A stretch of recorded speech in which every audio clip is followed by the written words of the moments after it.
Hey America, buckle up because the woman the media called Europe's mini Mussolini just pulled off the biggest fiscal U-turn since Reagan. Giorgia Meloni took a country drowning in $2.8 trillion of debt and slashed the annual deficit from 8% of GDP to 3.4% in 24 months flat.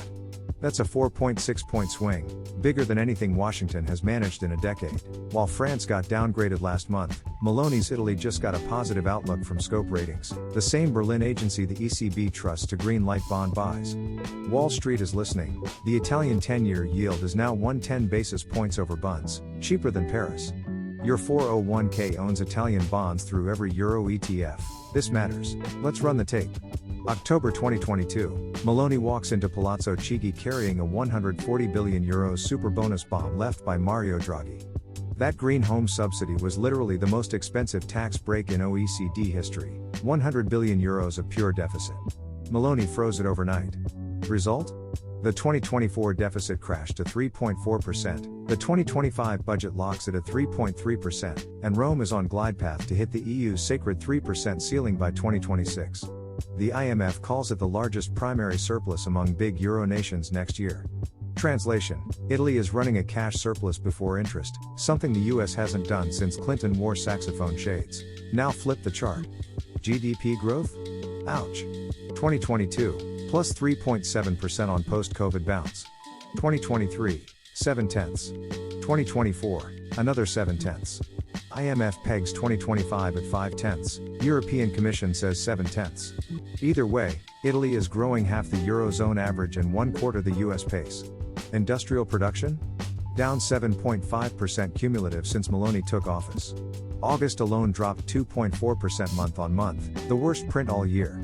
Factories in Lombardy are quieter than a Biden teleprompter glitch. Why the split-screen economy? 3 reasons, straight no chaser.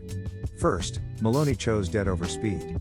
She told Brussels, we'll hit every deficit target, and she's doing it by starving public investment outside EU funds. The €194 billion recovery plan is the only steroid in the Italian bloodstream. Once that drip ends in 2026, Rome has to find $30 billion a year the old-fashioned way, taxes or cuts.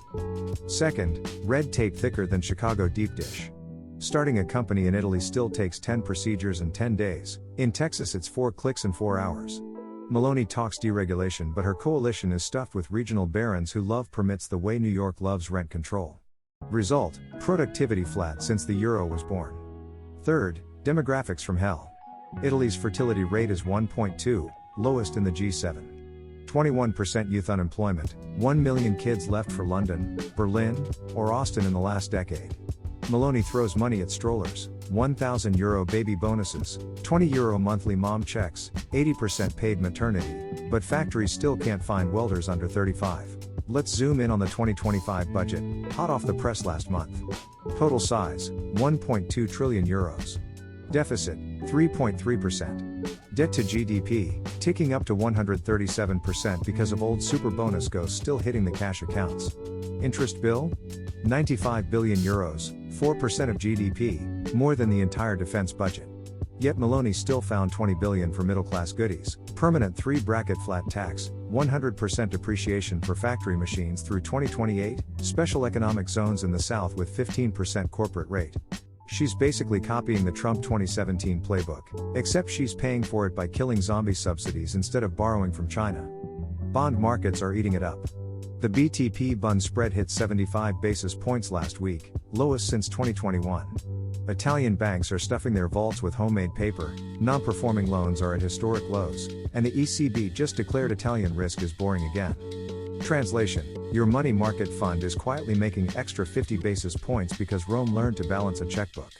But 2026 is the cliff. EU funds dry up.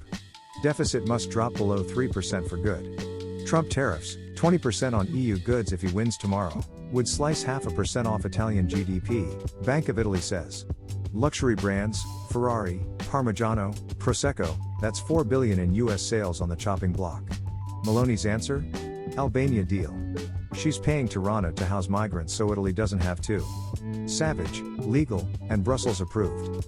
Love her or hate her, she plays chess while half of Europe is still playing checkers. So what's the scoreboard after 3 years? Fiscal repair, A+.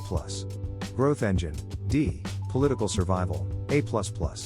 Meloni's approval is 52%, higher than day one.